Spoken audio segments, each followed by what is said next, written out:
Think about it. You're playing a somewhat addicting mobile racing game.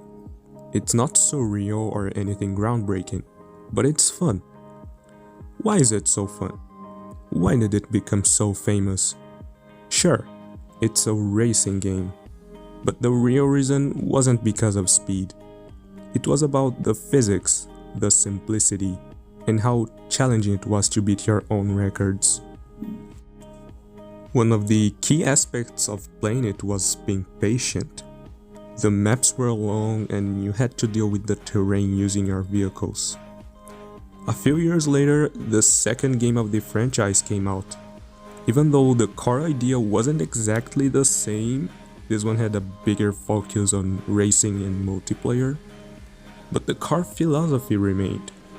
It's the same franchise after all. Now, take a look at the average race from both games around the time they were released. In other words, the original vision behind them. Slow, strategic, simple gameplay. Then compare it to the average race today. Extremely fast, chaotic, and hard to even follow. On the exact same maps. Quite a difference, huh? So, how did this happen? Why is it a problem? What could be the solution and what can we learn from this? This is the hill climb racing paradox. If your car is fast enough to fly, are you still driving? It's like a modern Theseus paradox. If you replace every part of your ship one by one, is it still the same ship? The hill climb racing series changed so much over the years that you're essentially not playing the same game anymore. Think about it. Imagine replacing a kitchen knife with a chainsaw. Sure, it still cuts. But are you even doing the same thing?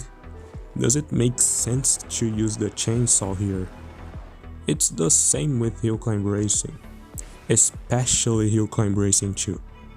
You are playing on the same maps, or at least very similar ones, but with vehicles that are ridiculously faster. Some races are now 3 or 4 times faster than they used to be. Sure, games evolve and that's natural, but did HCR evolve the right way? How did this happen? Well, after the success of the first game, no company would let that opportunity slip. They didn't want the game to die and of course they wanted to keep making money from it. One of the ways to profit from an old game is by keeping it updated, and not gonna lie, Fingersoft did a lot of good stuff with it. Many updates were genuinely interesting. But over time the updates started leaning way too heavily on one thing: speed. Hill Climb Racing 2 introduced the parts update pretty early on. That was a big shift for speed, but in a good way. It made the game more fun and you could still tell there was a limit.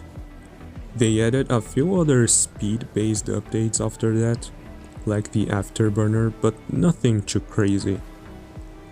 Then came the Nitro update. Unnecessary. Speed buffs we didn't need. And it already started messing with the car gameplay. But it got even uglier with the Mastery update. Completely unbalanced, every vehicle got faster. Way faster. The difference from the original gameplay was huge. The same thing kinda happened in HCR 1, but much earlier and not as impactful as it was on HCR 2, so most people didn't even notice. In Hill Climb Racing 1, for example, Super Off-Road, Dragster and Moonlander were added pretty early. But have you ever stopped to think about how insanely broken they are compared to the rest? How much they affected the game's records? How different the gameplay became with them? Moonlander literally flies, which ties back to the paradox.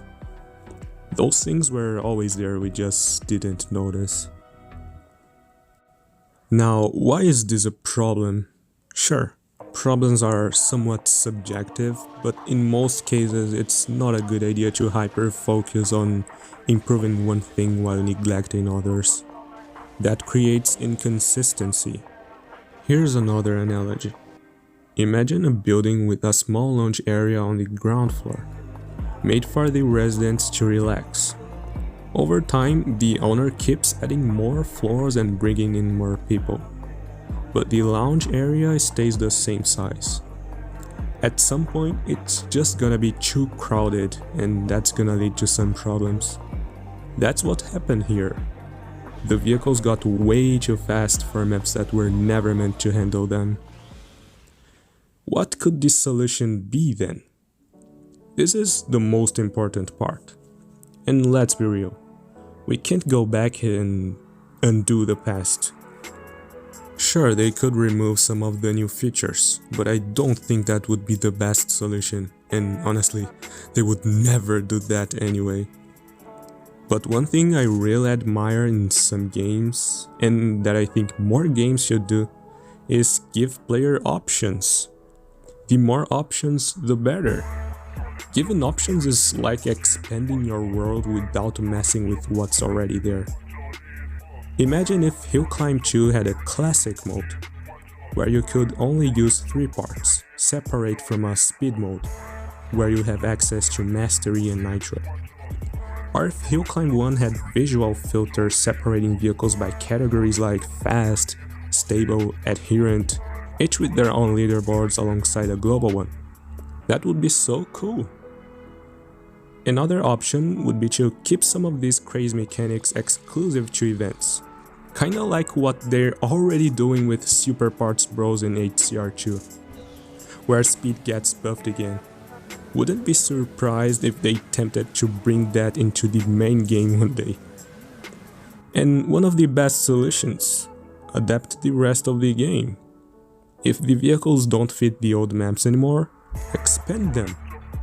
And if you don't want to touch the old maps, even though you already did with the old vehicles, then at least create more complex, longer and better designed maps for the future. It might be late, but better late than never. Now, what can we learn from this? The thing is, this paradox doesn't only apply to gaming, it's a reflection of life itself. Another way to name it would be the misaligned progression dilemma. If you focus too much on improving one thing, you'll eventually become weaker in others. I believe coherence and balance are some of the most important things in the world, or at least in your life and how you build your society, or in your own inner self. When things stay balanced, they tend to do better in all areas. They make sense. And who knows, maybe one day the game will find that balance again. Or maybe you will.